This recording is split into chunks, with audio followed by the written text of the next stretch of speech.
Hello, Tansi. My name is Sikowis, Nobiss, and I am the Executive Director of Great Plains Action Society. And today we are here to listen and learn on the impact of historical and intergenerational trauma on the Two-Spirit and Native LGBTQ community. And we will be joined by Lenny Hayes. And I'm very excited about this project because this is something that's been very near and dear to my heart for a long time because in Iowa, Nebraska, there really isn't a lot of resources and discussion and space for Native Two-Spirit and LGBTQ folks. And so Great Plains Action Society, we've been looking, and trying to create space. And, we're really proud to see some folks doing great work, like the Winnebago Two-Spirit Committee that was founded about a year and a half ago. So we're proud to see that happening. And also, I wanted to give a big shout out to One Iowa, who we've partnered with on this event. They're doing incredible work in the state of Iowa, lobbying for Two-Spirit and LGBTQIA rights. And I would like to get into this presentation. And so I'm going to bring Lenny up here and introduce Lenny to everybody. Hello, Lenny. Hello. Hi, and I'm going to read everybody just a short part of your bio because, frankly, it's amazing. You've been doing a lot, and I posted your bio actually in the chat so everybody can read the rest of it. But I do want to say Lenny Hayes is a citizen of the Sisseton Wahpeton Oyate of the northeast corner of South Dakota. Lenny is also owner and operator, and excuse me, I hope I get this right. I meant to ask you ahead of time. Tate Topa Consulting, LLC. Yes. Okay, great. And is currently in private practice, specializing in marriage family therapy. He has an extensive training in mental and chemical health issues that impact the Two-Spirit, Native, LGBTQ, and Native community. Lenny has traveled nationally and locally, training and presenting on the issues that impact both the Two-Spirit, Native, LGBTQ individual and community. These issues include the impact of historical and intergenerational trauma on this population, violence of all forms, child welfare issues, and the impact of sexual violence on men and boys, which is a topic that is rarely discussed. Lenny is the former Missing and Murdered Two-Spirit Project Assistant for Sovereign Bodies Institute and also a 2020 graduate of the Human Trafficking Leadership Academy cohort, number 5. Now, there is so much more that Lenny's involved in, and please take a look in the chat because it's there, and also in the Facebook page overview. And I just, want to say welcome, Lenny. Thank you so much for being here. Thank you. And I wanted to let everybody know, if you are watching on YouTube or Facebook and you have questions, please don't be afraid to put them in the chat, and we will have a question and answer period at the end. And for now, I'm just going to give it to you, Lenny. Take it away. All right. Thank you. You're welcome.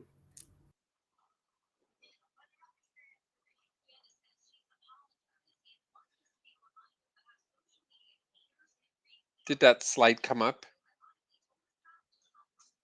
There it is. All right. Good evening, everyone. I'm so happy to be here. And so one of the things that I'm going to talk about tonight is the impact of historical and intergenerational trauma on the Two-Spirit Native LGBTQ, but also I'm going to give some historical context of some of our ancestors who identified.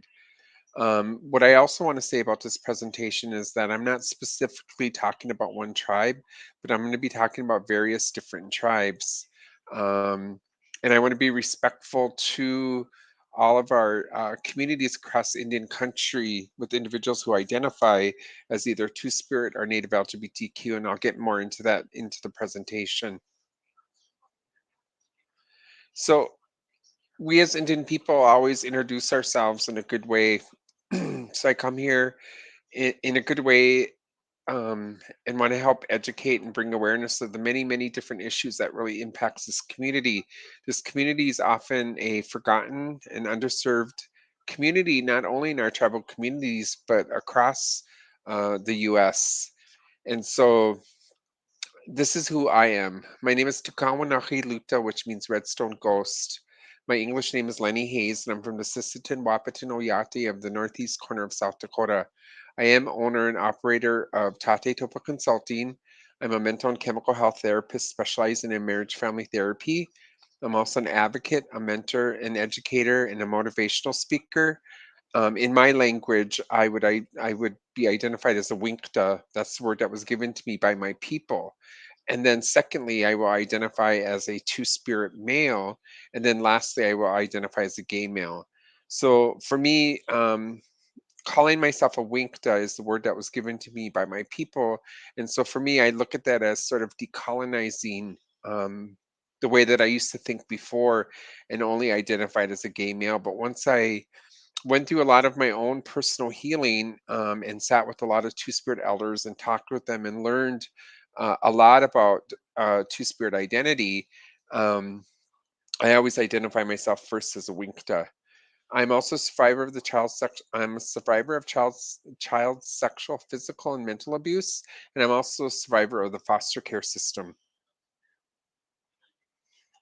So when I go into tribal communities, and I've been to a lot of tribal communities across Indian country, one of the things that I like to ask the audience, and this is a question that I always like to ask people: do you know the word in your language that would identify someone like me? What were you taught? Was it good or was it bad? So one of the reasons why I like to ask this question is because we know before colonization, each of our tribes across Indian country actually had a word to identify someone like me. In our languages across Indian country, we didn't have a word for gay, lesbian, bisexual, or transgender. We had one word to identify who we were, both for male or female, or often there was a word for both genders. Um, and one of the things that I've also learned in talking with a lot of our elders across Indian country is that, we didn't have a word for transgender. Um, we identified them as who they are. So if they identified and lived their lives as a woman, that's how we viewed them, and that wasn't a bad thing. So as I begin to talk about the historical intergenerational trauma on the community, then you'll begin to understand what was taken away from us and what was taken away from our people. So this is a definition that just came out in 2021. I'm not sure if a lot of you are familiar with Muffy and Philippa, um, and they are from the Oglala Sioux tribe. And so one of the things that they did a lot of really good work and have been doing a lot of good work in South Dakota in regards to really getting the Two Spirit Native LGBTQ recognized. So they met with three of the original elders, who was Clyde Hall, Marlon Fixio, and Beverly Little Thunder. And they also were assisted by Senator Red Don Foster. And what they did was they came up with this specific term, this new definition. And I have to say, personally, I love this new definition because one of the things that I've been seeing across different areas of the country, and just, even in different, within the LGBTQ community, is that often we hear a lot of individuals who identify who are non native and they're calling themselves Two Spirit. So with this new definition, it just really, really, I could really connect with this definition. So what they said, or this new definition says, is that Two Spirit refers to a person of a culturally and spiritually distinct gender exclusively recognized by Native American nations. So again, I really, really love this new definition. So, what does it mean to be Two Spirit? So, the term Two Spirit comes from the Ojibwe language. And what that means is that that a person who identifies houses both a masculine and feminine spirit. This term came about in 1990 at the third annual um, excuse me, the third annual Two Spirit Tribal Native American First Nations Gay Lesbian Conference in Winnipeg. And so when we talk about the term Two Spirit, what that means is that, as an example, so when we talk about first gender, we say that first gender identifies a heterosexual male. The second gender identifies a heterosexual female. The third gender identifies the two spirit male, and the fourth gender identifies the two spirit female. So, again, one of the things that I really want to stress is, and for everyone to remember this, is that not all tribes across Indian country connect with the term two spirit. One of the reasons why the term two spirit was created, from my understanding and listening to some of the stories of these elders, is that they wanted to connect more to the culture and spirituality and more to the identity and the roles that two spirit people play in community. And so a lot of them wanted to get away from that mainstream language of LGBTQ. Um, and so knowing that, if you think about it, today we have what, 574 tribes across Indian country.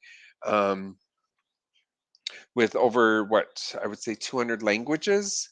And so they knew that they couldn't just, pick a word from some tribal community. So they came up with this term, which was really helped them to really understand and really connect to that meaning of that cultural and spiritual connection. So when we talk about a person who identifies as two spirit, we say that that person is given the gift of being two spirit. It means that the individual has the ability to see the world in two different perspectives at the same time. So often, when I'm out doing a training and in-person training, I always like people to really sort of think about, what does this mean to you.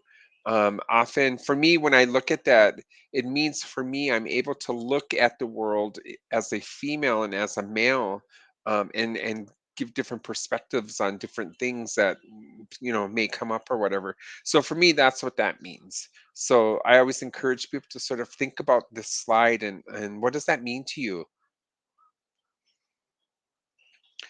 Will Roscoe, who's an anthropologist, did a lot of research and study on individuals who identified as Two Spirit or Native LGBTQ. But what he came across is that he writes that male and female Two Spirits have been documented in over 130 tribes in every region of North America, among every type of Native culture. So again, remember what I had just who I identify in the term winkta in my language. So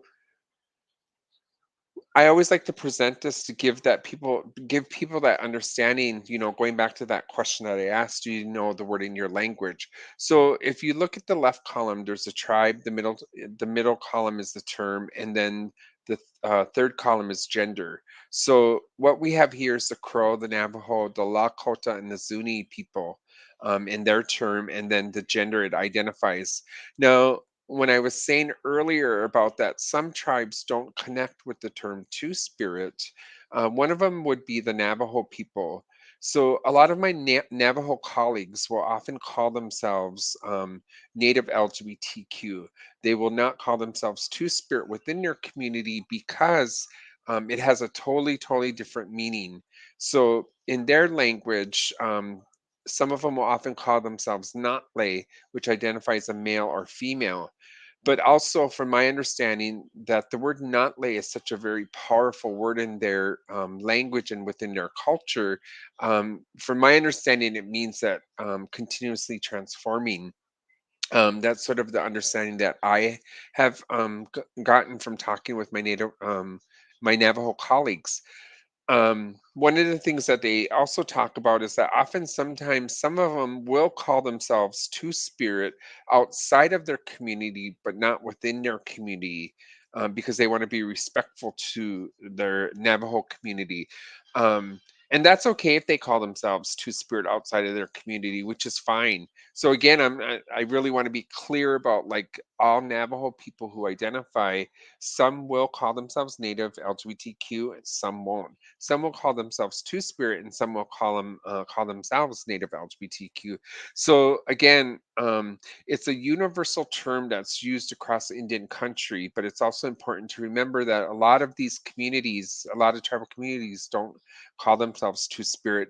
So when I talk about this, also, what I always like to remind people is that it's really important for us to ask individuals, how do you identify? Just because they may be Native, they may identify, but they may not call themselves Two Spirit. So again, the most important thing, the most respectful thing that you could do with a Native individual who identifies is just simply ask them, how do you identify? So again, here's some different words and different tribes, the words of individuals who identify, um, and the word in their language, and then what it means behind it. I was really, really honored to have been able to spend some time with Clyde Hall and also Spirit Wildcat.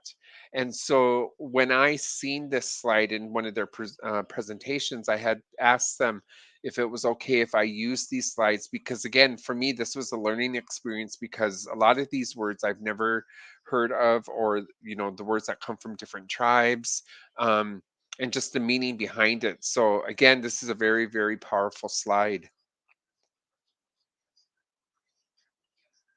So it's very important to remember that genders vary from tribe to tribe but are similar. So when I talk about the Midwest and some of our tribes in the Midwest, often our tribes will identify four genders. And it's really common within the Midwest. I just did a training a couple months ago in Wisconsin with one of the tribes, and learned that in their tribe, they identified five genders. Now, when I talk about the Navajo people, in their culture, they have identified eight genders. So, again, it's important to remember that genders vary from tribe to tribe. The other thing to really remember too is that there are tribes that do not have words for gender.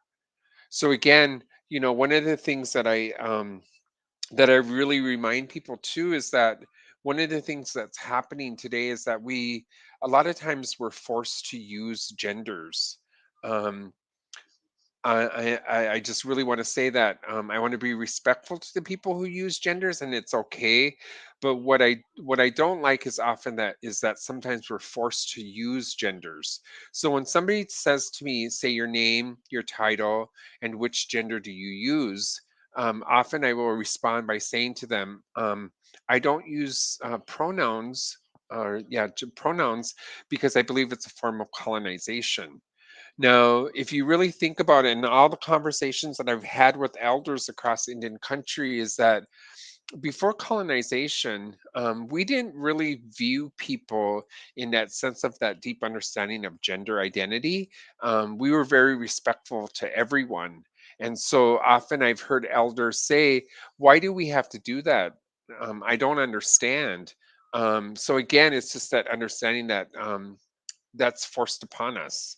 Um, and so, but again, I just really want to be respectful to people who want to use pronouns, which is okay. But what I'm asking people also is to respect individuals who don't want to use pronouns. So now I'm going to go into showing you some historical figures. I'm not sure if a lot of you have seen these individuals. Again, wherever I go, I'm always learning something new. And so I'm going to share some of the slides that that I had asked to use permission to use them, because they were new to me. So one of the first individuals that we always talk about is Weema. Uh, Today we would identify Weema as a transgender. She was born a male but lived her life as a female, and she comes from the Zuni Pueblo people. She was a cultural ambassador. She was well known for her artistry as a weaver and a potter. Um, One of the important roles that she played in her community was that she was an ambassador to the United States government, and actually traveled to Washington, D.C. on the behalf of our people. The sad part about her story is that when the delegates from Washington, D.C. actually found out that she was a man, they shunned her. And so she went back to her tribal community, and just worked within her tribal community. And again, she was well respected by her people. Um, she was well loved by all the children. Um, and she's just a very amazing person. So again, there is books written about Weema if you're interested in reading more about her. Hosteen Claw, he comes from the Dene people. He was considered a third gender Native person. He was a Navajo medicine man and he was the master weaver. One of the amazing things about Hosteen Claw is that he mastered um, all of the 8 different Navajo spiritual ceremonies, while the typical medicine person only mastered 2. Um, a lot of his work, his rugs are still hung in museums. And again, he was well respected in his community. Ashtish. Ashtish was considered a third gender person. Um, he was assigned male at birth, but dressed in women's clothes and performed women's roles in her tribe in a coronation. So again, she called herself either he or her or she or him. Um, but again, she was considered a leader among other third gender people of her tribe. So again, I mean, it's really nice to see all these ancestors because it really, really brings that understanding that we as individuals who identify as Two Spirit or Native LGBTQ, we've always been here for hundreds and hundreds of years. Here's a picture of Charlie the Weaver. He was also a member of the Navajo tribe. He was a weaver, and sometimes he would often wear clothing that differed from both male and female styles. Pine Leaf Woman. I love to talk about Pine Leaf Woman. Just so fascinated with her. But she was actually a chief and a warrior for the Crow people. She went out and hunted and went on war expeditions with the men. We would probably identify her as a lesbian today because of the fact that she didn't wear men's clothing, but she wore women's clothing. One of the most beautiful things about her was that she had 4 wives. Which increased the wealth and prestige of her lodge. So again, I love to talk about Pine Leaf Woman. Here is 2 Lakota women um, who lived to be in their 90s, who lived together until their death in 1890. So again, these are pictures of individuals who identified, and this was a picture that I got from Clyde Hall and Spirit Wildcat, because this is the first time I have ever seen this picture. Now, there's controversy, but there's also this understanding that Crazy Horse actually had at least one Two Spirit wife, a male to female Two Spirit. Um, One of the things I also heard about Crazy Horse also too was that his right hand person identified and was someone who gave him a lot of um, what would you call it?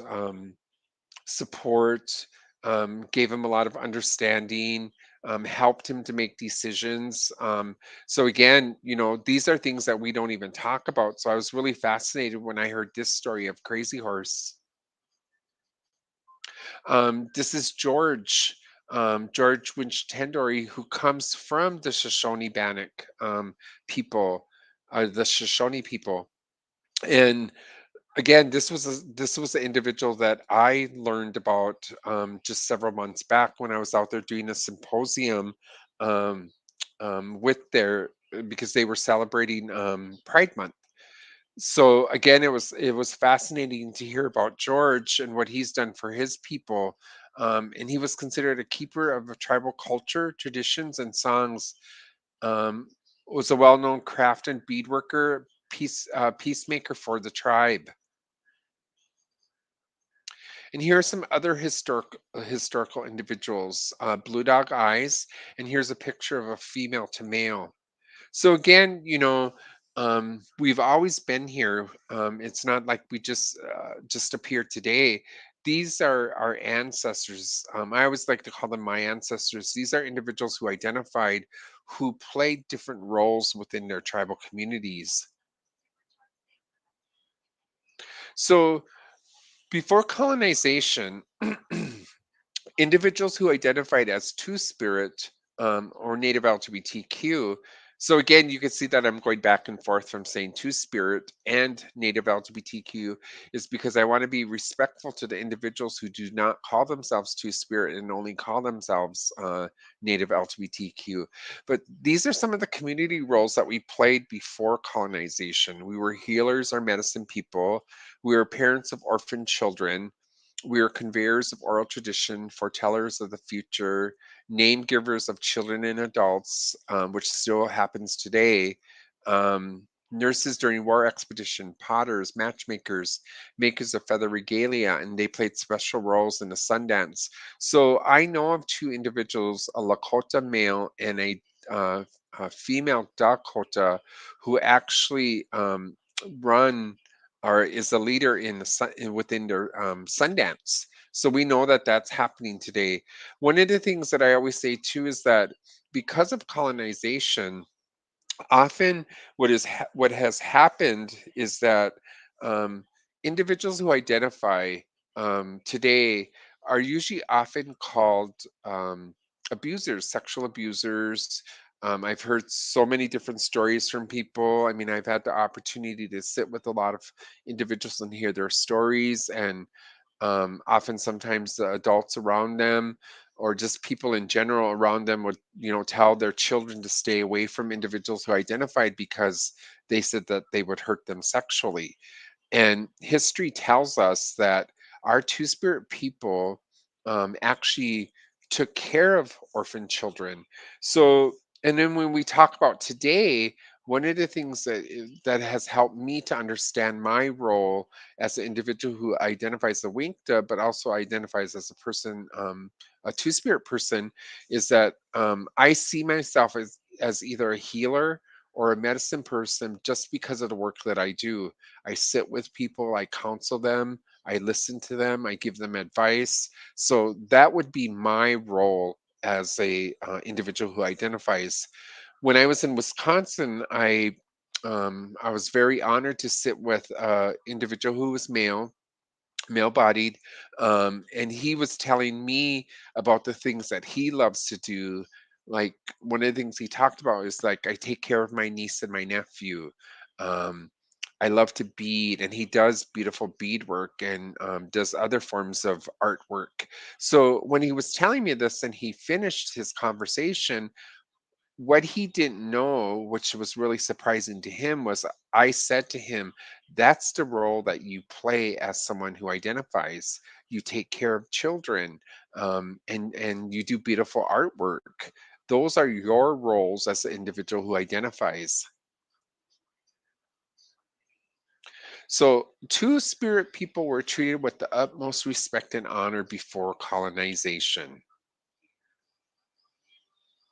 Oh, and what I do want to say about this, I don't know if a lot of you know this, but this beautiful artwork that talks about individuals who identify um, is artwork by Will Davis, who is also an elder, I believe, who lives currently in Florida. I've had the honor to meet him at the first ever. Um, Two Spirit powwow in San Francisco that I went to, the Bates powwow. I was able to go right before COVID hit, so I was able to also meet this amazing elder. So what happened to honor and respect? So when the missionaries and the Europeans came in to our lands, and they seen individuals like us and how accepting it was within our community to to see two individuals of the same sex together who were also married, um, perform roles within their community. So when the Europeans missionaries came in, it didn't live up to their standards of how they believed, and so they actually started murdering Two-Spirit people. Now, we also know that the missionaries and Europeans did a lot of damage to our people who identify as Native. So, one of the things that I've learned and what I've heard, just talking with scholars, talking with elders, is that our chiefs and leaders loved us so much that they actually hid us. And they loved us so much because of the roles that we played in community, but they also forgot about us. That's the impact of historical and intergenerational trauma on this community. Because again, you know, we were well loved, we were well respected, we were looked upon because of the roles that we played in community. And colonization has changed even our own Native people's view of how they see us as individuals who identify. I'm not sure if a lot of you have seen this, but this is actually a picture that is often online. This is a picture of Spaniards, and this was in California, one of the California tribes. And when they came in, when they identified individuals who identified as today, as we call Two Spirit or Native LGBTQ, they actually threw them in the pit, and allowed the war dogs to tear them apart. So this picture is famous, and you see it. You could find it online. You read you read about it in books. So again, this is like one of the horrible, horrific things that happened to individuals who identified as Two-Spirit Native LGBTQ during the beginning of colonization. One of the things that I always like to talk about too, especially in the work that I do in regards to violence prevention, um, I'm not sure if a lot of you know what this is a picture of. And so please excuse me if you already do, but this is a picture of the Carlisle boarding school. This was the first boarding school where a lot of our children were stripped away from their families and were forced to go to this boarding school. What we know of is that the children's hair was cut. We know that a lot of the children were physically and emotionally abused as well as being sexually abused. One of the things that we also know of that history tells us is that the nuns and the priests actually did horrible, horrible things to these children. And we know what's happening across Canada, what's happening across the US is that they're finding a lot of these unmarked graves of our children.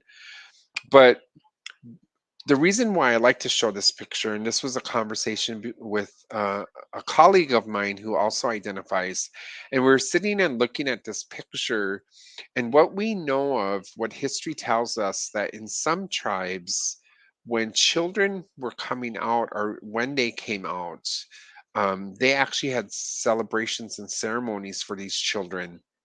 um, One specific tribe that I like to talk about, because I learned this, and he's a very good friend of mine, and he also identifies from the Apache tribe, one of the Apache tribes. And what he said was that um, what he learned was that when a child was coming out, and they always say a mother knows when her child is different, and that's not meant in a bad way. It's just knowing that her child is different, and it was a good thing. And so what they did was, often was that they would put a male or female object in front of that child, and whatever that child went to first, that's how they raised their child, and that wasn't a bad thing. So again, it's just learning about all these different things that happened within tribes when children came out.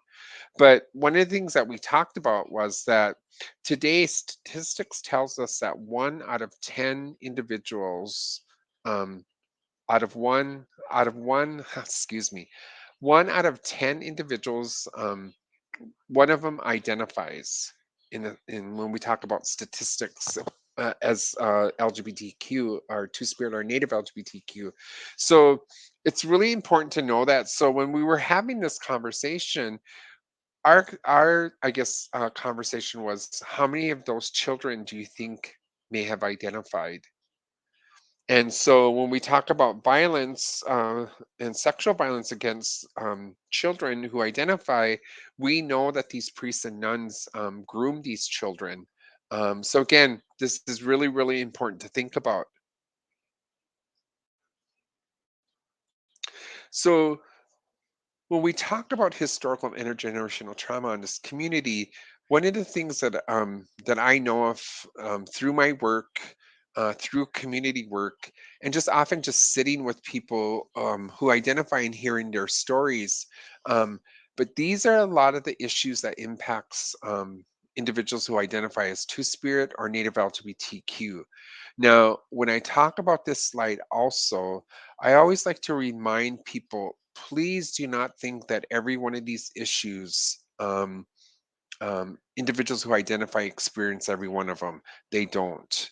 Okay. So I'm always reminding people, please don't put labels on them, and don't assume that their experiences are all the same. They're different. Um, One of the things that I learned in my work in working with individuals who identify is that one of the two major things that I hear all the time is that a lot of our individuals who identify grow up, and when they're able to, will often leave their tribal communities and will migrate to the bigger cities, looking for more support. um, but in reality, what we know of is that a lot of our LGBTQ organizations that do a lot of good work often don't understand that the deep wounds that have occurred on individuals who identify. So, what I know of, and what I have seen also, is that I have friends from South Dakota who identify, who have actually traveled to Minnesota just to be in the sweat lodge because um, our native men and our native women actually shunned them, made fun of them, and never allowed them to be a part of the sweat lodge. So I've heard a lot of those stories. So when I say two of the things that I have heard that really impacts individuals who identify is that loss of native identity and the loss of culture. Um, so again, a lot of them have talked about not being able to be a part of ceremony, being shunned, and so, and just that loss of culture. So in Minneapolis, what we did was, and I feel so honored and blessed to have been a part of that. But the Minnesota Indian Women's Resource Center was actually one of the first organizations that created a Two Spirit Native LGBTQ support group. So again, it was amazing just to sit with all these individuals and hear their stories, but also give them a lot of encouragement and love, and just practicing those cultural values and how we treat people in a good way, but just creating a safe space for them. Now, two of the things that we also know that is very difficult to talk about in our community, but also impacts our Native community, in which a lot of our communities throughout Indian country. Um, really don't identify individuals who identify, nor do they identify the issues that impacts these community. Um, we know that a lot of our individuals who identify have experienced a lot of sexual assaults that were unreported, and a lot of them have also, especially our young gay males. Um, Also have experienced sex and human trafficking. But again, I'll get into more of that conversation in the upcoming slides. But again, these are a lot of the issues that have really impacted our community. I also like to allow myself to be a little vulnerable when I talk about this also, because I can say there's a lot of these issues that impacts, I have experienced them. And that's where it took me to where a lot of my own healing to get where I'm at today, to do the work that I do and the work that I love to do.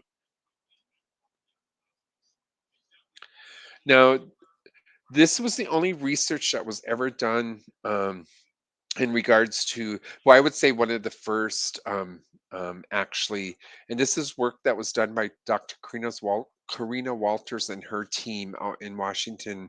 Uh, and what they did was they went to the six largest Two Spirit Native LGBTQ urban communities and collected this data.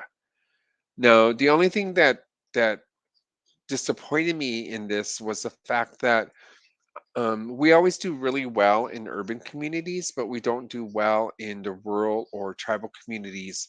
And those are the individuals that I really worry about because they're not getting the proper services. A lot of them have not come out. A lot of them are afraid to come out. A lot of them are bullied and ostracized. A lot of them experience alcohol and drug abuse. And so that just saddens me when I think about that. But in this project, what they did was they went to the sixth largest. Minneapolis and St. Paul was actually one of the communities that they went into. And if you look at the column, the two spirit versus the heterosexual column, you can see that the many different forms of abuse. Um, the two spirit column is much more higher than the heterosexual. Um, in talking with my colleagues today, and when we talk about this, we believe that the statistics are much more higher. And then also thinking about the unreported, um, which again would probably even skyrocket the statistics much more higher. What I like to talk about too is what are some high risk factors for our Two Spirit Native LGBTQ youth? What we know, the risks that our Two-Spirit LGBTQ youth experience is homelessness, identity issues, incarceration, school dropout, unhealthy relationships, and domestic violence and sexual assault. What I'm liking and what's going on, and a project that I was a part of here in Minnesota, is that there was a survey that was shared with a lot of the schools here in Minnesota. um, 81% of these schools participated. Um, and what they asked these young people, um, both all youth, not just a specific group, but they asked them, "Have you ever traded sex for food, water, or shelter?"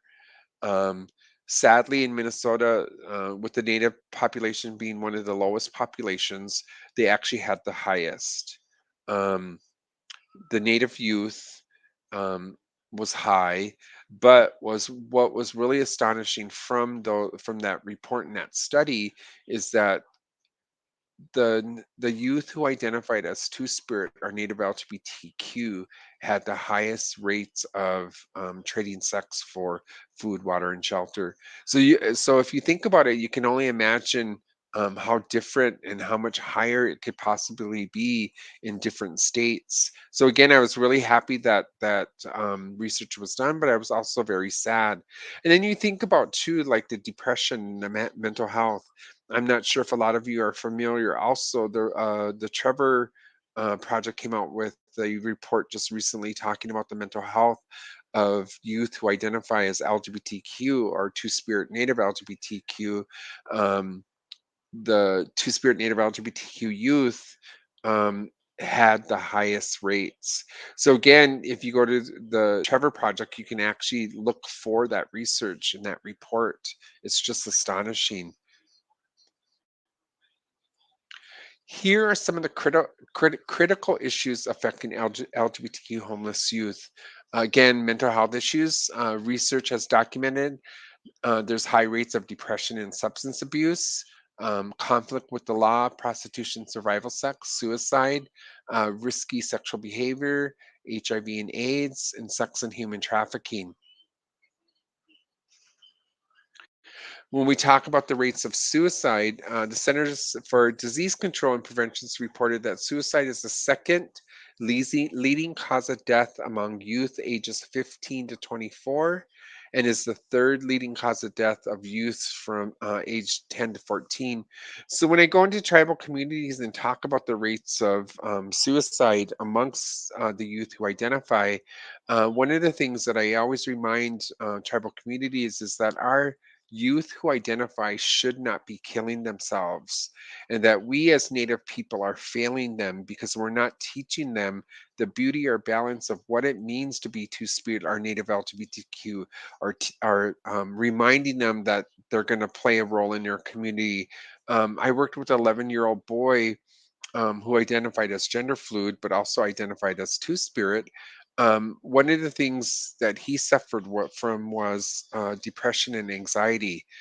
His mom was very, very worried about him, and so for me as a mental health provider, I always say the Western way of healing has its perspective as well as the cultural and spiritual aspect of healing has theirs. And so when I worked with this young boy, um, one of the things that I focused more on was not his diagnosis, but what was causing those issues. Um, and so by that meaning that I also taught him or was teaching him about what it means to be a two spirit. One of the things I said to him is that one day you're going to grow up and you're going to help your people. You could be a doctor, you could be a nurse, you could be a lawyer, you could be someone who pours water in the sweat lodge. That's your role, and that's the role that you'll play in community, and that's how you're going to help your community.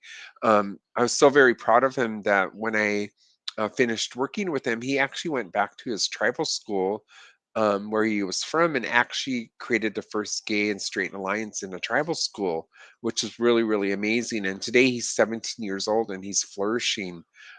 So again, I didn't focus on the symptom. I focused more on how I could help him to love his identity and grow with it and just be himself.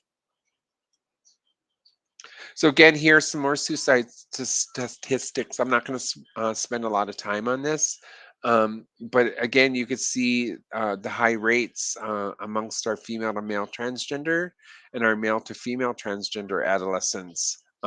So again, these statistics are just astonishing. LGBTQ and sex and human trafficking. So, if you want to learn more about human trafficking of our youth, you can actually go to the National Human Trafficking um, Polaris actually has a site that collects a lot of this data, a lot of this research on the youth, and then also you can go to the National Center for Missing and Exploited Children. They actually have a lot of data in regards to our youth who identify and their experiences with sex and human trafficking. One of the things that really blew me away. Right before COVID, I had attended a webinar that was actually put on by the Missing and Exploited Children's Network, but also another federal agency. And in their presentation, they identified that 51% of gay boys are being trafficked. When I questioned them and asked them how much of that data was Native specific, they couldn't answer the question. And we know that when data and research is collected, often sometimes what happens is that the proper questions are not being asked. And so some of that data could have been Native, and we didn't know it because they didn't ask the proper questions. So again, um, we know that this is a huge issue right now, and we're working really hard to get our tribes to really, really understand what's happening to our young people. And not only that, I mean, our young adults. And one of the things that I also talk about too is that when we talk about human trafficking, we know if we know that an individual is being um, trafficked, um, and they don't know that they're being trafficked, we can't name that for them, right? They have to come to that space of accepting and understanding and knowing what happened to them. But I worked with a 20-year-old two spirit male, um, and one of the things that he was experiencing was addiction issues. He was addicted to meth, and he was addicted to heroin. And so one of the things that he did was he would get online, specifically Grinder, and he would go and look for sex parties. Um, and so when he would find a sex party, he would go there on Friday. And throughout the weekend, the individual who hosted or the individuals who hosted this party fed him with drugs, kept him high. Multiple men came in and out. throughout the whole weekend and had sex with him. He talked about some of the horrible things that they did to him. And so when I'm in person talking about human trafficking of our individuals who identify, I always like to share that story. And I always ask people, is that survival sex or is it trafficking? A lot of people look at it as survival sex. Yes, it is survival sex because he's getting his addiction met, but it's also trafficking because he's not giving consent in who he has sex with. And I imagine that the individuals who are hosting this party are being paid some way um, um, by what they're offering at these parties. So again, it's really important to think about that and really understand.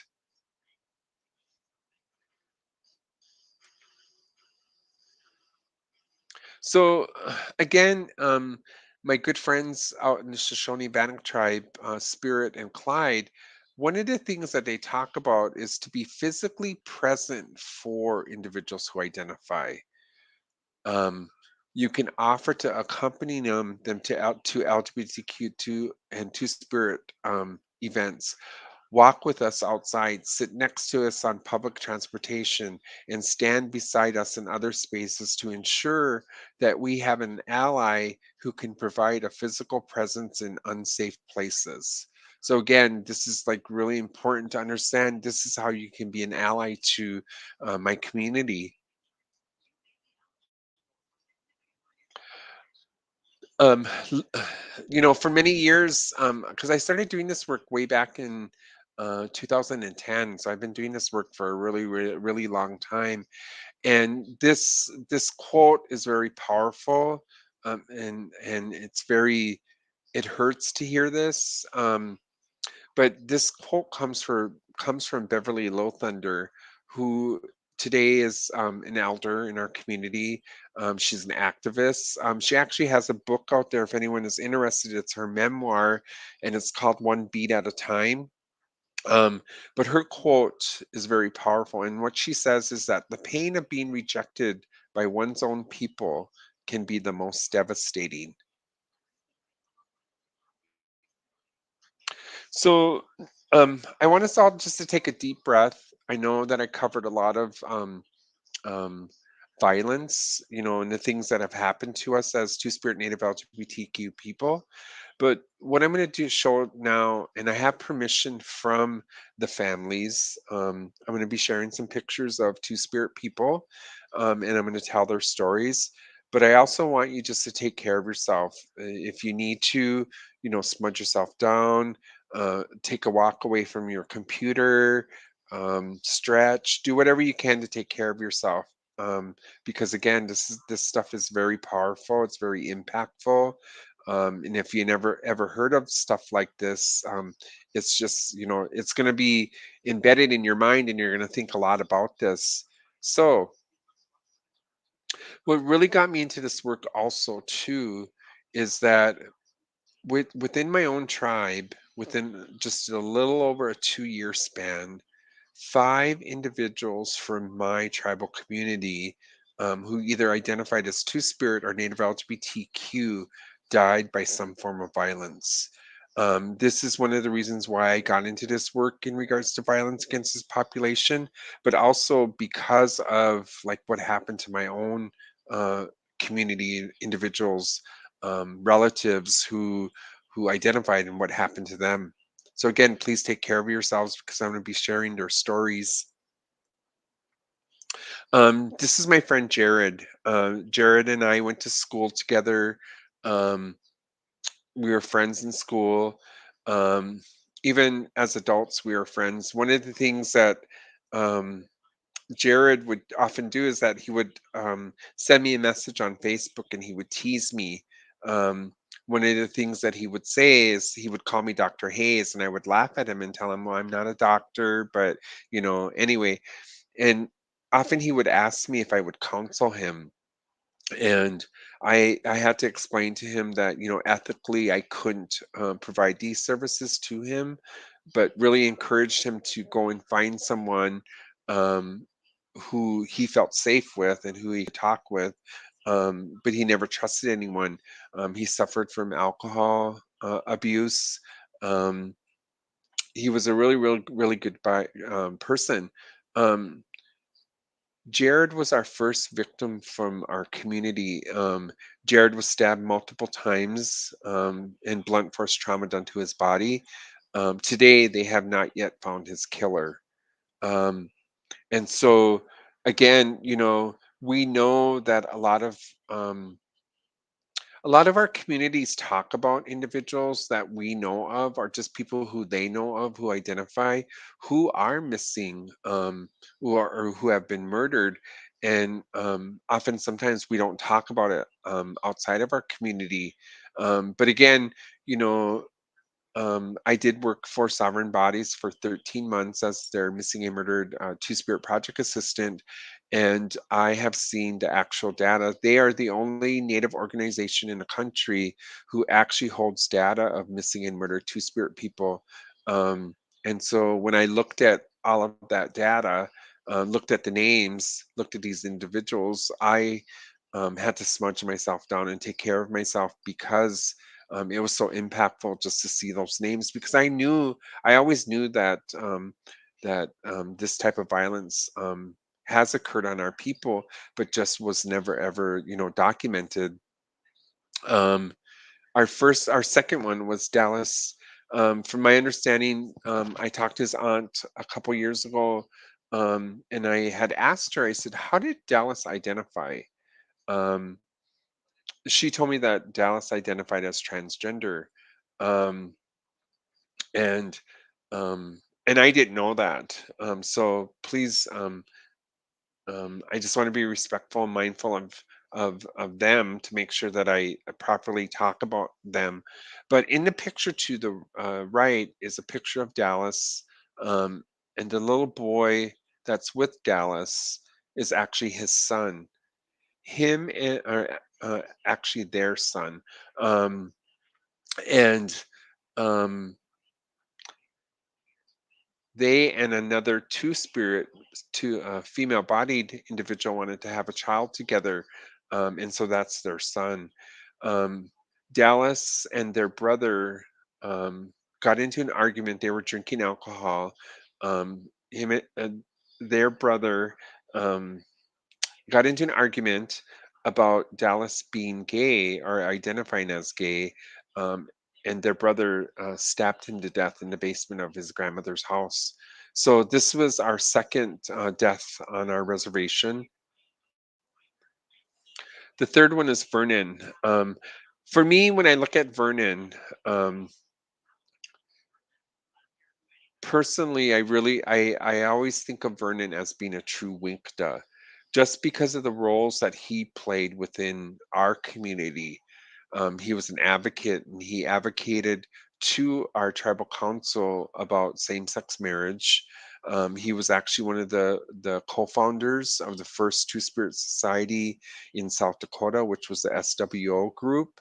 Um, he was a sun dancer. Um, was involved in ceremony, did a lot of good things, helped our community, helped our people. And so his death is looked at as being a form of an issue of domestic violence. So Vernon was a driver for a group of girls. Um, he was a driver for them one night. They went back to one of the females, one of the females that he was with, went back to her house. The boyfriend came out and shot them, um, killed them, and then killed himself. Um, One of the things that Vernon's family wanted to prove was Vernon's death to be a hate crime, because the killer actually shot Vernon in the buttocks, and he was also shot more than the other individuals. And so when his family contacted me, I actually got them in contact with one of the legal organizations in Minnesota, connected them. But what they told Vernon's family was that it would have been really hard to prove that it was a hate crime. Um, so again, not only Vernon's death that night, but all the other individuals that was involved was very, very impactful on my community. At that time, I was working for Shakopee Mdewakanton Sioux community as a mental health provider, and I was asked to come back and work with my tribe um, and to help them work, talk it out within talking circles. I remember when I walked into my tribal community, you can actually feel the grief that you could actually cut it with a knife. I mean, that's what it felt like. There was a lot of fear in the community that there was going to be a lot of backlash because of these deaths. So this incident alone just really, really impacted my community. Ayana, she was our youngest. She was 14, identifies gender fluid.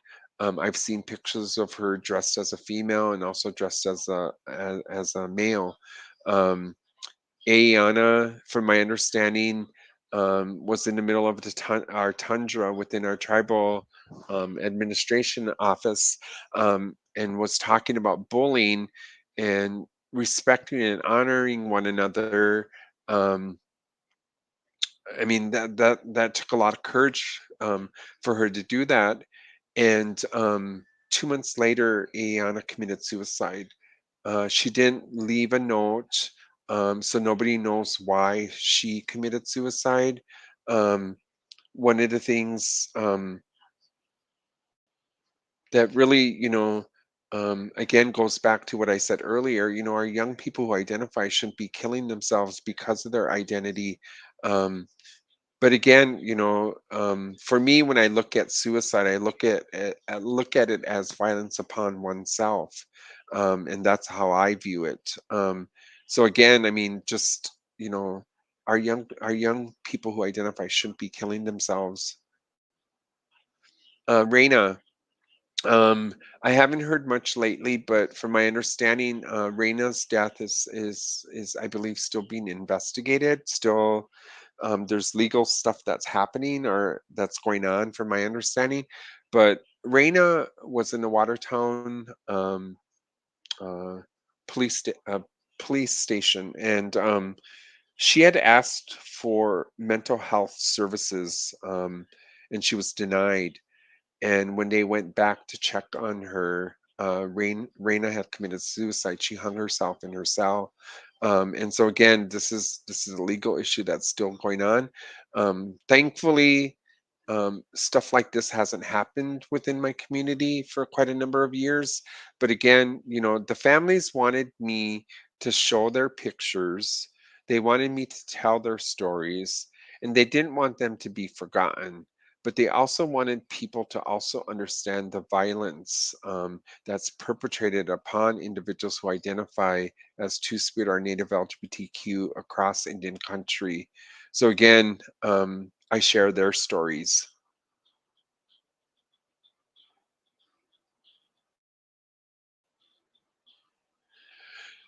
One of the things I also say too is, let us not forget our missing and murdered Two-Spirit Native LGBTQ individuals from across Indian country and across the country. In conclusion, I want to share this beautiful thing that was also a part of Spirit and Clyde's presentation when I was out at Shoshone Bannock Tribe. But what they presented was, when you are born into this world, you reach for either a bow, an arrow, which is blessed and protected by the sun or grandfather, or you reach for a basket, which is blessed by the moon, our grandmother. From that time on, you will follow that vision and be blessed. Thank you. So again, please, I mean, I'm so happy to be here. Um, if you have any questions, please don't be afraid to ask questions, because that's how we learn.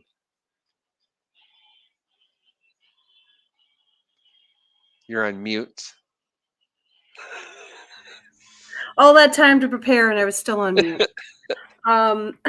Thank you so much, Lenny. That was very powerful. very insightful, and honestly very sad. But that's why we have to have these conversations. We do know that violence to Native, LGBTQ, and Two Spirit folks is exceedingly high, not just here, but everywhere in the world, everywhere. And these Hmm. conversations need to be had. So thank you so much. And um, I'm putting it out there for folks to ask questions. If you like, please put it in the chat. And one question I have for you is, you know, have you seen any statistics, for Iowa specifically? No, I haven't. And I was expecting that answer. There isn't, right? Mm-mm. And that's very sad. There's a lot of states like Iowa that have absolutely no statistics on the violence that Native, LGBTQ, and Two Spirit folks are facing. Mhm. And that's why I thought this was a very important conversation to have. Well, one of the things that I always talk about too about doing this work for quite a number of years is that what I seen 12, 15 years ago, um, you didn't see anything. We're seeing things now and we're talking about things, which is a good thing, but it's not moving as fast as I would like it to be, to be moving. Because again, when you talk about all this violence, sex and human trafficking, um, we're not getting proper data, but we also know it's happening. So again, if you think about like the individuals that I worked with, giving examples that I know they're being trafficked, but they don't know they're being trafficked, right? They have to name it themselves. Um, and so hearing those things from different people, we know it's happening, but it's just the data is not there. That's the huge issue. They're not collecting proper data. I mean, there's already a lack of data for Indigenous peoples Yep. in terms of the violence that we're facing, um, you know, going missing, being murdered, assaulted, all those things. Firstly, because sometimes we are, I guess, mislabeled, as to who we are, how we identify. So there's, and there's then and how we identify even personally, because being born Indigenous is a political act these days, right? Well, it's always been a political act since invasion. So there's been a real loss of culture and identity as well. So how people identify even can be very difficult. Yep. um, and then you get into the realm of Two Spirit and LGBTQ folks, and with already broken identities, and very difficult situations, and then there's even more fractured identities arising. And Hmm. so that's and then that but that's like the state is not taking any of this into consideration, and that's what really bothers Hmm. me. And the thing too that I always remind people too is that before colonization, our individuals who identified were looked upon as spiritual beings because of the roles that we played in community, which was various different roles. But today, we're looked upon as sexual beings. Hmm. And what I mean by that we're viewed as sexual beings, is because when people look at somebody who, it's always in a way, right? And I mean, like, and I'm not being to reality. He identifies often. Sometimes people think, um, I wonder if he or she's the top or bottom. That's what I mean about going straight to that sexual thinking, that sexual view as the individual. When someone like me who's native and before colonization, we were looked upon as spiritual beings because of the roles that we played in community. Even though we may have had been married, Um, but the reality of it was a spiritual thing. It wasn't a bad thing. Well, it was a role that you What do you played think in of that? something. Yeah, it's a role you played in community. I mean, it's the role we all play in a community goes far beyond our sexuality. And Hmm. unfortunately, Christianity, Christian homophobia, I blame, Christian colonial capitalism for this. It's reduced. It's reduced Two Spirit and Native, just LGBTQ people in general, to that function, Hmm. which is why.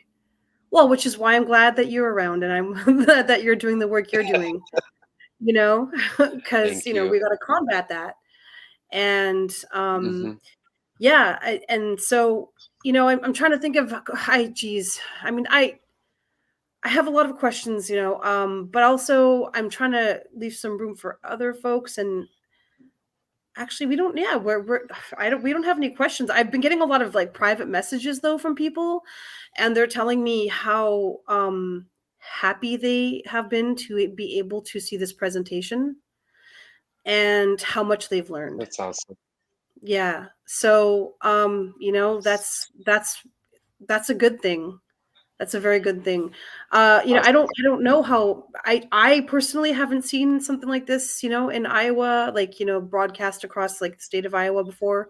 And, Nebraska, well, I mean, it's being broadcast everywhere really, but our focus is Iowa and Eastern Nebraska. So I'm hoping that we'll get to folks in this area and we can have more conversations and we can increase our awareness and our strength as Native, Two-Spirit and LGBTQ folks. Oh, and we do have one question. From my friend Mohammed. Mohammed Troy is on the Truth and Reconciliation Commission with myself. He asks, can you say more on the spiritual component in terms of how, and I'll just put it up here, how natives were viewed in the past?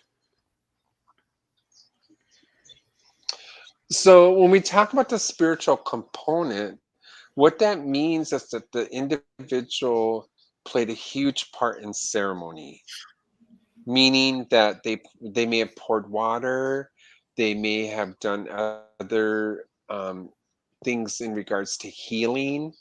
Um, that's what we talk about, that spiritual part. Um, because like one of the things that I learned for myself and even through my own healing is that because of the horrible things that happened to me, that I was bullied, I was ostracized for who I was, I also carried internalized homophobia. And so I Mm, hated myself so much, mhm, right? And so, but through my healing, I was able to, through my healing, but also my understanding and the role that I play as an individual who identifies as a Winkta and a Two Spirit, is that I was able to walk into that understanding of my role, right? mhm, So that's why I'm very passionate about um, being a mental health provider, because I'm sitting with people, I'm counseling people, I'm listening to them, I'm talking with them, I'm giving them advice. That is sort of like a spiritual um, way of doing work, right? Like mhm, what I would also do in my work a lot too is like connecting that spiritual aspect of healing, like telling people I work with the importance of just going to sitting with an elder with good medicine. So it's all about sharing medicine and helping one another, right? So I look at the spiritual part as being a lot of different things, right? But specifically to your question, that would be like the role through ceremony, right? But if you really look at it and really think about it too, like even as being a mental health provider, native, someone who identifies, I'm actually making ceremony with people. We're making ceremony right now because we're sitting here having a conversation between two indigenous people, right? mhm. That's making medicine, that's making ceremony. Yeah, and Mohammed also asked, he was curious to know about like more specifics, like were there general jobs or positions even that Two Spirit folks took on? Well, I mean, if you think about Pine Leaf Woman, right? Pine Yeah. Leaf Woman was a chief. Yes. She was a war leader, Mm-hmm. right? So that's a role that she played, right? Yep. And then if you look at it today, I don't know if you do a lot of research or study or if you just read, but in some specific tribes, they actually have individuals who identify who are now like chairman of their tribal community or their vice chair or their secretary. Those things are finally happening today in our modern time, but those were the roles that we also played before colonization. Mm-hmm. Absolutely. So, it's not like we have to necessarily always look at folks as something special either. Like, they were part of the community and they Yes. played roles and they were normal people as well. I also like to say that to folks too, like because I don't want to romanticize and tokenize two-spirit Mm-mm. folks either. I want people to know that they played significant roles in every aspect, and that to me is important. And the way that I see it too is I don't like to look at it like one being better than the other, Yeah, right? yeah. We Mhm, were all equal. We mhm. were all equal in what we did, and we played different roles. I mean, you've seen the slide of the different roles that were played in community, Yeah, um, but they were all important roles. yeah, absolutely. Well, I don't know. Do you have anything else you'd like to say before we hop off? Well, I do want to like encourage. I mean, please get my information from the organizer if you would Yes. like. But I actually do like full 8 hour training, where I go even into much more than what I just talked about in this hour and a half or whatever.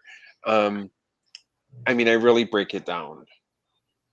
And I would love for folks out here to know that, like even Mohammed, who was on here, part of our Truth and Reconciliation Commission, maybe that's something we can do, for folks in Iowa City so that we can do better there Hmm. as well. Cities actually should be taking these trainings on, Hmm. and and universities and even organizations. Yep. I can think of a few like nonprofits that could really use this training, to be Yeah. honest. So I'm going to definitely push that out there. And what how do people get a hold of you? Like, should I put it in the chat? Sure. I do have a website. My Okay. website is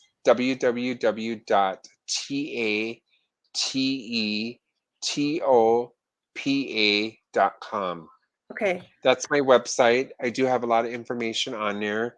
I do have some resources. One of the things that I've been doing for my website is that I've been collecting stories digital stories of individuals who identify, Hmm. which is really, really important. And then I do have some educational videos in there. And then Yeah. I also do a lot of work in regards to sexual violence against men and boys. Hmm. One of the things that I'm often being talked to or asked to do is just specifically talk about the LGBTQ or Two Spirit Native LGBTQ community when it comes to sexual violence, but our sexual abuse, male violence. I always really sort of stay away from that because what we're trying to do and what I'm trying to do in my work is that we know that sexual violence happens to males. But the stigma that we're trying to break down is that a lot of people still believe that individuals who identify who were sexually abused as children and grew up to identify, that's why they're gay.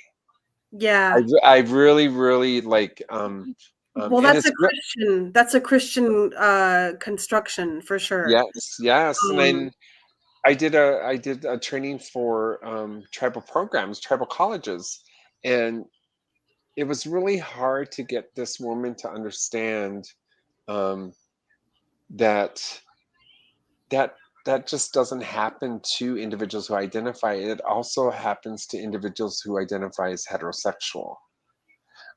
I had an advocate reach out to me from North Dakota to have a conversation, and she was going to be working with a male that was raped by another male.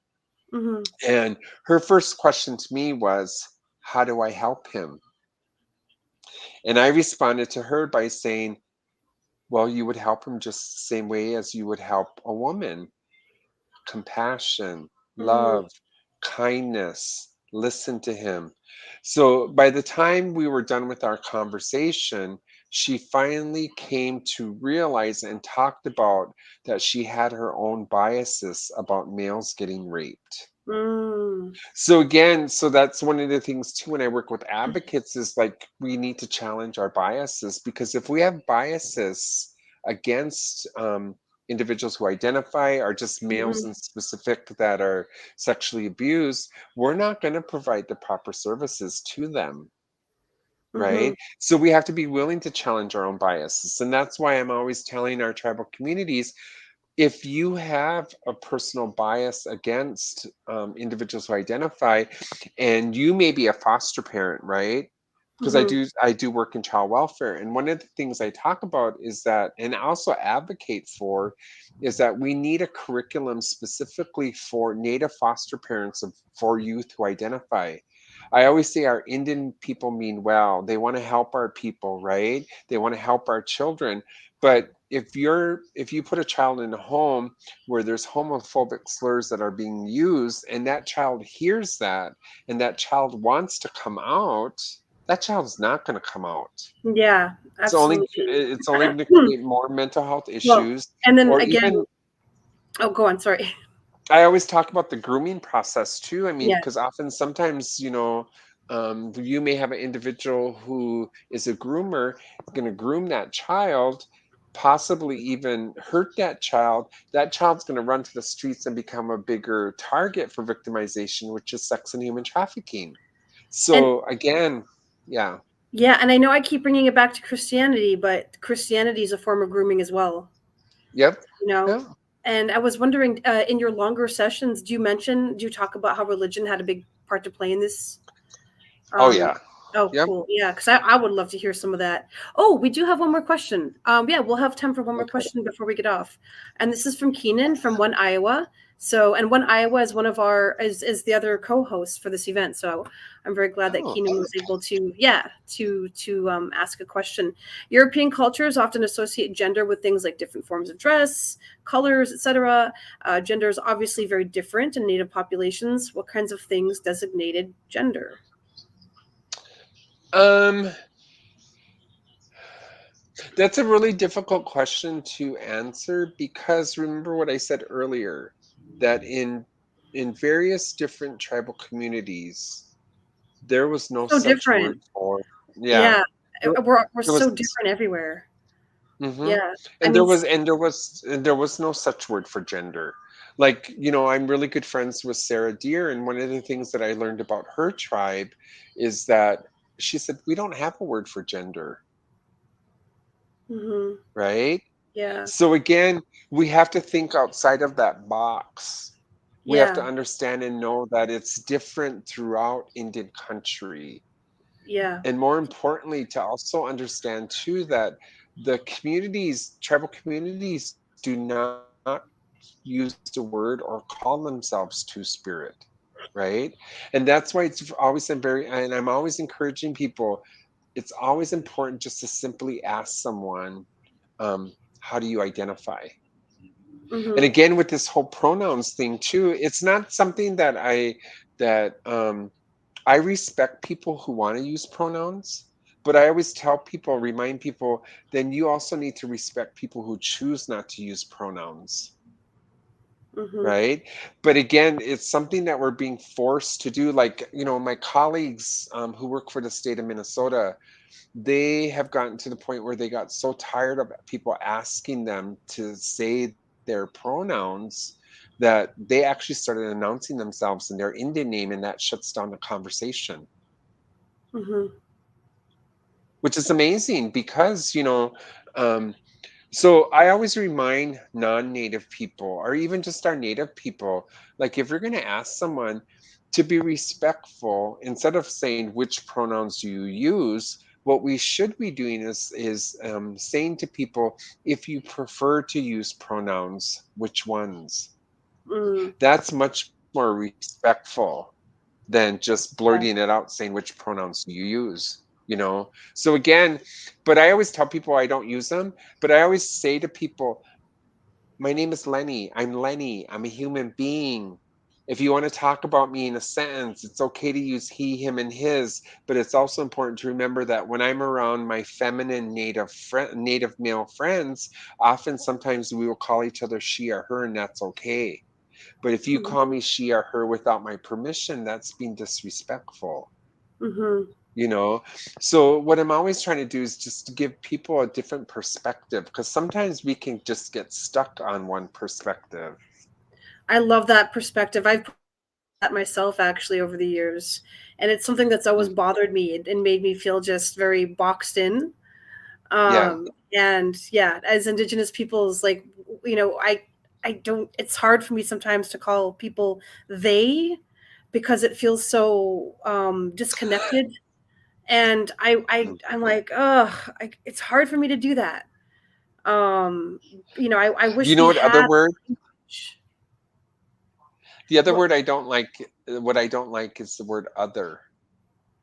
So, like when I work with like organizations too, and we look at the paperwork and stuff, when we talk about like allowing people to write in how they identify, what I Oh, that, always yes. discourage people to do Yeah, is to like put a box and write other. When we use that language other, it's almost like we're dehumanizing that person. yeah. Mhm. So that's why I really dislike that word other too. So in my trainings, I do a lot of work in regards to helping people like how do you like your applications or your intake forms or whatever forms you use, what kind of language are you using on there? Mhm. When I work with organizations who serve uh, uh, our relatives who are in domestic violence relationships. Like I have walked Mhm. into organizations, and the first thing that I would do is I would look around to see if there was anything there that signaled that they would work with someone like me. And if I didn't, then I would say to the executive director, so what are you doing to help the community to know that you're here for them? Because a lot of people can say, I am being inclusive or I am here for the community. But if you're not showing it, Mhm. then you're really not doing it. And I always like to, like my friend Maddie Jim, one of the things I learned from her is when we talk about policies can be written, but policies can also be changed. Yeah. And you're making me think right now about, the English language is not limited to creating, better words.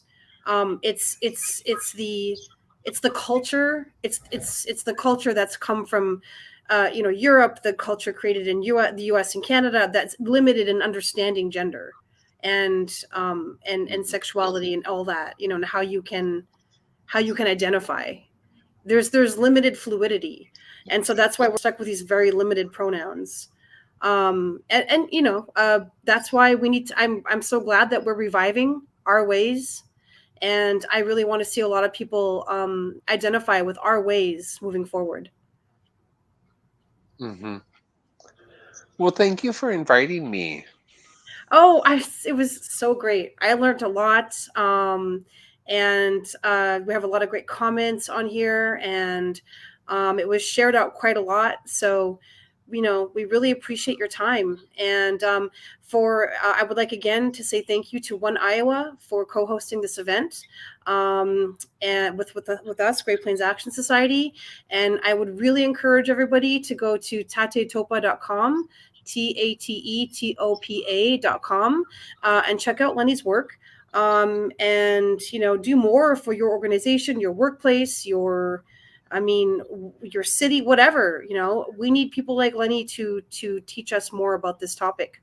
So thank you so much, everybody, and I hope you have a good evening.